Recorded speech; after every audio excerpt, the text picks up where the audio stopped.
Hey, what is up, everybody? Welcome back to another episode of the Hybrid Ministry Show. I am your host, Nick Clayson.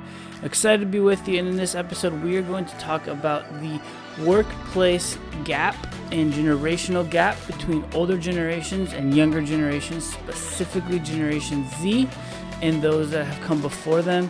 And also, I want to pull out some principles that I think might be true about what that means for you and your local church and how the gap is causing a rift in potentially church attendance. But before we do, I just want to say thanks for being here. If you're on YouTube, hit that subscribe and notification button, that like button. If you're on TikTok, give us a follow. And if you are just listening in your podcast catcher, I want to let you know that you can head to hybridministry.xyz for all of your podcast needs, including show notes and transcripts. We will link all of the notes to everything, all the links to everything that we're talking about, and all of the transcript is there for you, 100% completely free of charge. We also want to let you know that linked in the show notes, both on YouTube and in your podcast, our free ebook, Have I Already Ruined My Church's TikTok Account? That will be available for you, again, free of charge. Just hit that subscribe button and sign up for that email list. We'd love to give that to you as a free gift and our token of appreciation. And also, without any further ado, if you are able, willing, or have any sort of interest in letting us know, this would be great. We would love a 5-star rating or review. That would really help us out. That would help us get indexed in the search for all of these things on podcasts. All those things matter, and they would just be a small token of appreciation from you to us for all that we do. But again, we are just thankful and thrilled to be here. So without any further ado, let's dive in to the workplace generation gap conundrum. Hey, what's up, Hybrid Ministry fam? Thanks for watching this or listening to this. Hey, I just want to drop a quick note and let you know about halfway through the audio recording, somehow my audio got corrupted. You'll notice a drastic drop off in quality some way through. Sorry about that. You're still gonna be able to hear it because I was recording it on my phone, just like I'm doing this little announcement right here, right now. So you'll still be able to hear it. It's just not the best. It's not our favorite quality level. We'll get it back. We figured out the issue. But just want to give you that quick disclaimer, heads up. Hope you still enjoy the rest of the episode. So if you have been paying any bit of attention recently, you know that the social trends have been shifting.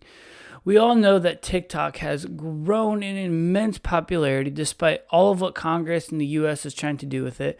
It's grown in immense popularity, so much so that some of our more legacy platforms like Facebook and Instagram have adopted many of the AI features that are available in TikTok. But another trend that I've noticed recently is the trend of the social media app BeReal.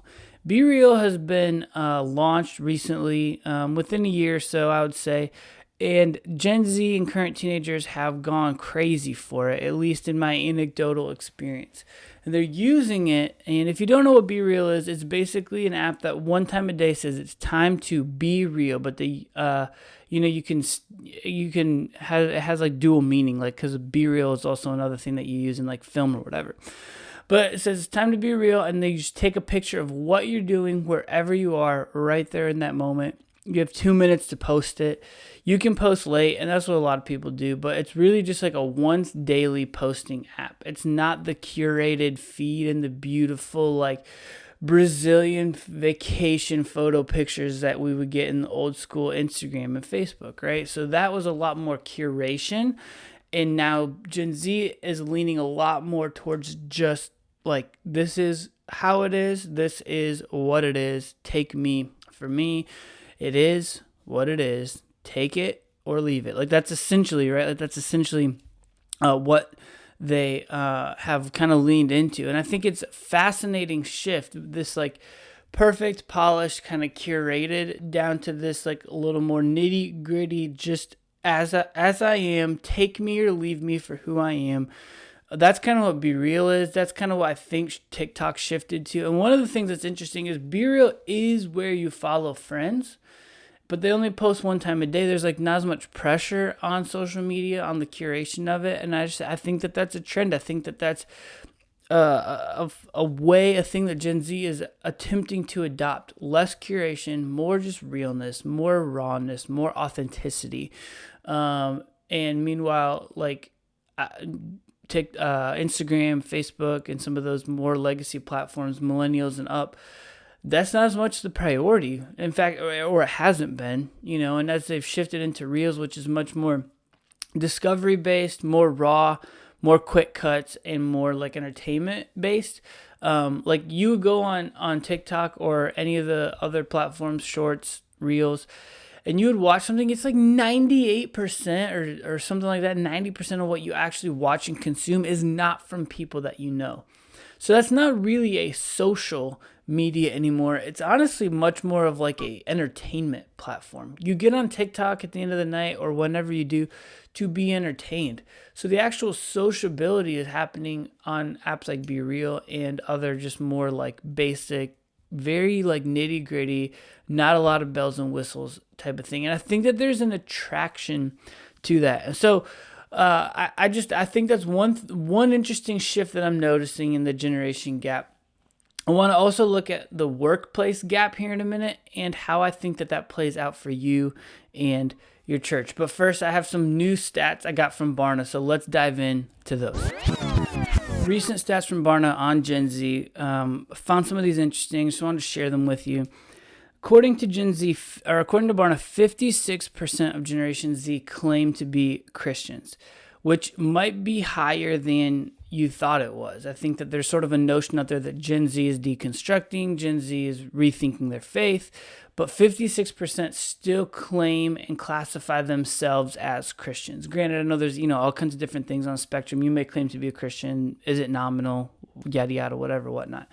The thing that's staggeringly high, though, is Gen Z considers only 25% of Gen Z consider themselves to have no faith at all. And here's the crazy thing, right? Like that's the part that is alarmingly high, I believe, because that is the highest of any other generation by a lot. So U.S. adults, according to U.S. adults, only 13% say that they have no faith, and the next highest breakdown age demographic thing is millennials, and they're at 15%. Gen X is at 13%. Boomers at 8%. Elders at 5%. All of that under not saying that they don't have faith.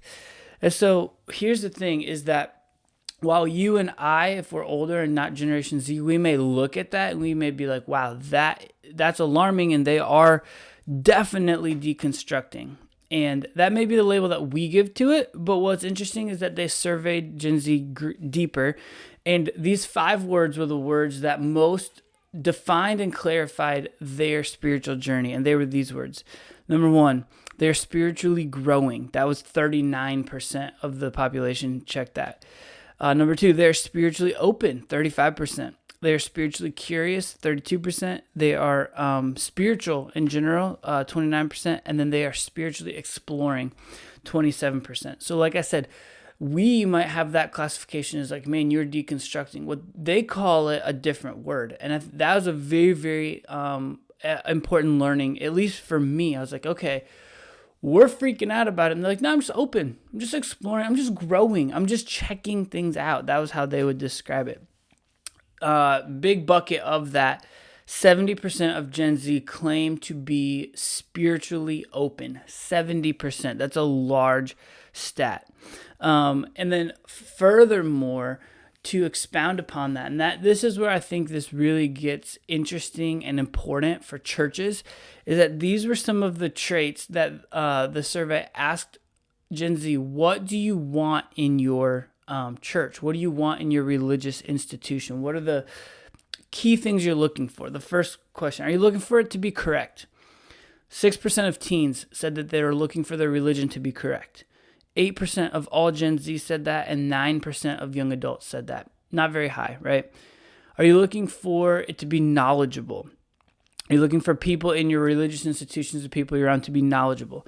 16% of teens said, yeah, I'm looking for them to be knowledgeable. 21% of all Gen Z said, yeah, I'm looking for them to be knowledgeable. And then 24% of young adults said, I'm looking for them to be knowledgeable. You can see that jump right from teenager to young adult. Once you become an adult, you're like, I do want someone to know something, right, to help me out. This one was the highest on the graphs. You had different graphs of all these different characteristics. Being honest, this is the highest one.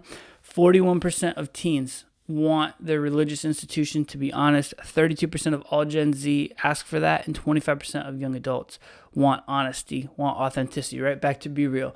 Honesty, authenticity, the real you. Being open to new ideas, that was another category. 29% of teens want that.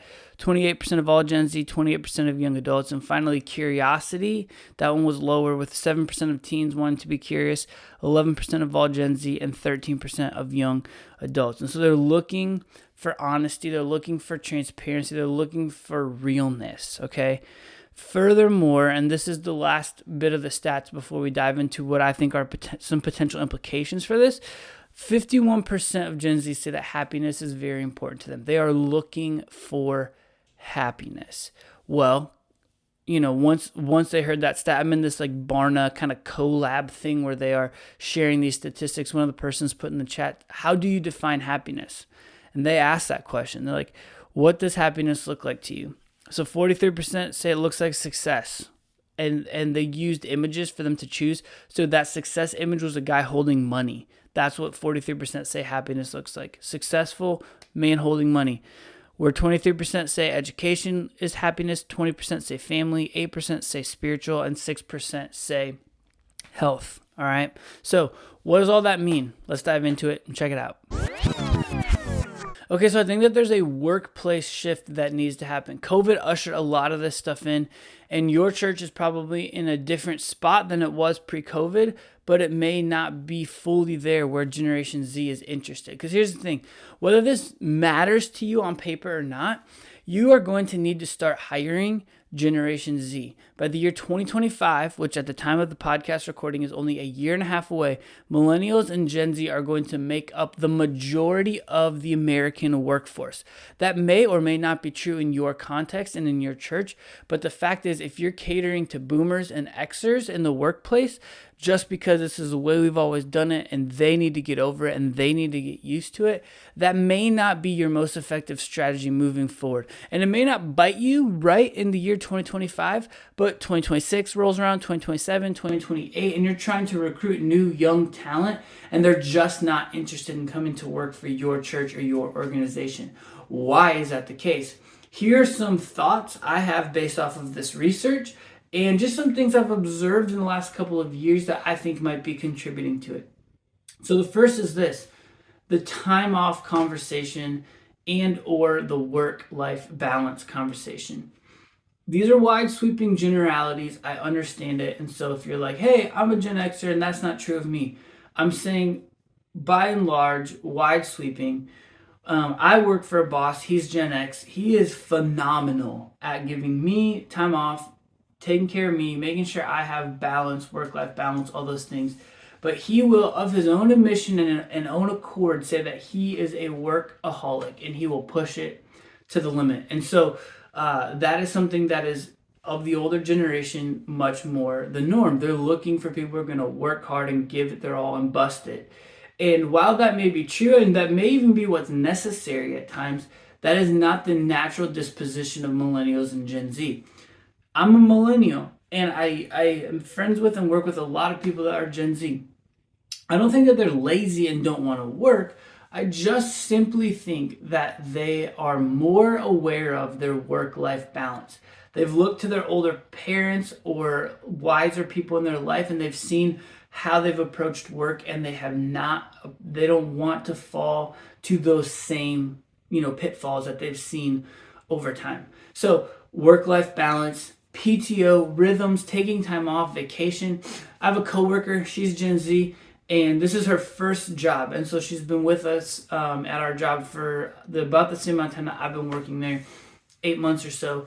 And this is her first time with like a true weekend, but she has to come back for Sundays. Sundays are not a weekend anymore, but we get Fridays off. And so She will often try to get out of the office a little bit early on a Thursday, and she will often take a trip somewhere, go meet some friends, whatever. So she's leaving at like 2 o'clock, 3 o'clock, hitting the road, getting there on Thursday night, hanging out.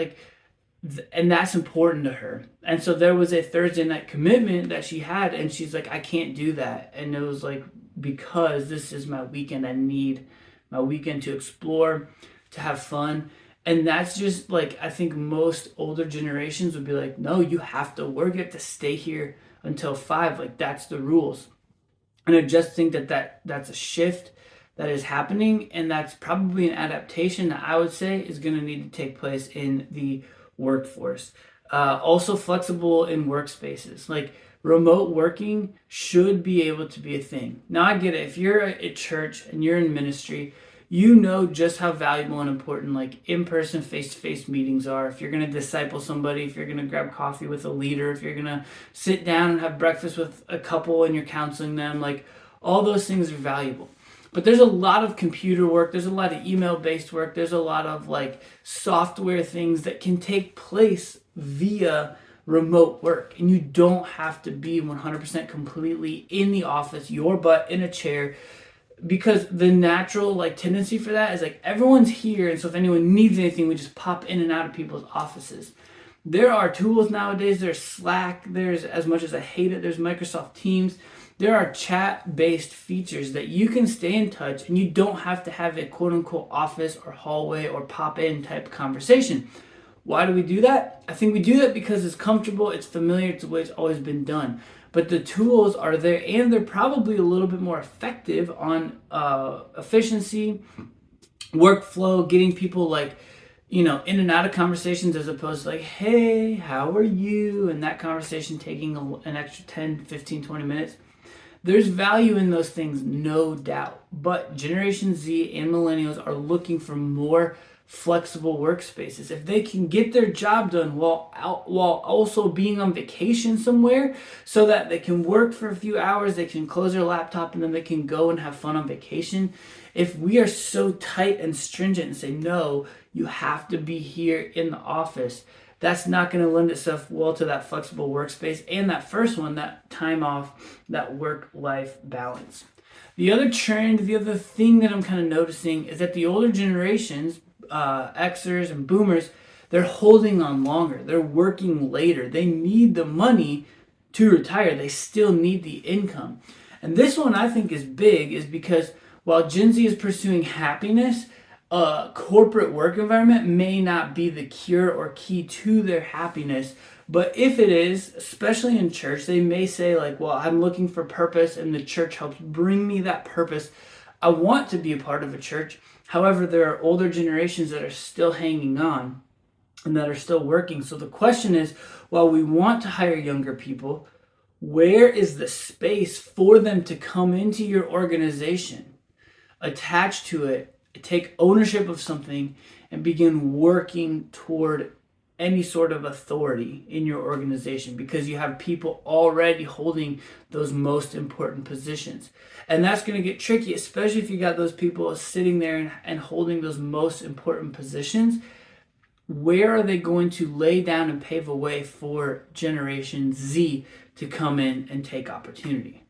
The last thing I think is that Gen Z is very concerned, and rightly so, about their mental health, about their mental state, about their mental well-being, making sure that those things are taken care of, that they're important. And so your organization, if you're bringing in millennials and Gen Z, consider finding a way to help prioritize their mental health. Make counseling a part of a employment benefit for them, and for, a thing that you offer to them. So I have one last idea. Let's check it out on the other side. All right, so here's my conclusion. Gen Z, while 25% would claim that they don't have faith, I think one of the things I've noticed in my experience is that Generation Z, they still love and like Jesus a lot. In fact, in this Barna collab, they sat down and talked with 2 guys who were Gen Z business owners. And what shocked me, and was just an interesting thing that I noticed, they didn't necessarily say this, they're a part of their church, but they're Christians running a Christian organization, not doing it through the local church. So my question to myself in that moment was, if Gen Zers like these are passionate about faith, passionate about God, they love going to things like, Passion. These people, they were in the event business as well. They love going to those things, but we're not seeing them in our churches, both on the workplace side or the attendance side. Do they like Jesus and just not like the way that we do our church? I think church has a propensity right now to feel very institutionalized. And I think that if that rubs you the wrong way, and especially if you're older and you're listening to it and you're like, my church isn't institutionalized, this is the way we've been doing it for years. While that may be true, the way that we've been doing church for years is American, not necessarily New Testament. The New Testament church looked very different from the American church. So are you doing church like the Bible, or are you doing church like America? And there's nothing wrong with doing church like America unless it's not effective in reaching the next generation. And in that case, that's where it becomes an issue. And so I think both from older generations holding on, from workplaces not being very friendly to Generation Z, millennials, and those with that type of mindset, and the fact that there's just not as much space for Generation Z to go into these spaces, they're creating them over here to look more New Testament, to look more authentic, to look more BeReal, to have more community, to have more places to lean in, as opposed to coming to your institutionalized church. Because if they're not there in the seats from 8:30 to 9:30, then we consider them deconstructing. And that just may simply not be true. They might just be open to exploring new ways, new ideas, new places to engage with these things. It doesn't necessarily mean that they're out on Jesus. It just might mean that they're out on you. So what shifts might you need to take place? What stats have you heard that you're like, now that's interesting and that might change some of the way we do things? Because before long, millennials and Generation Z are going to make up the majority of our workforce. Gen Z is not just teenagers in your youth group. They're graduating college now. They are looking for a church to attach to. Is your church friendly to them and what they need? Or is your church stuck dogmatically to the way that things have always been done? Well, thanks guys so much for hanging out in this episode. Thrilled to have you with us. Don't forget, everything that you need is going to be available to you in the show notes.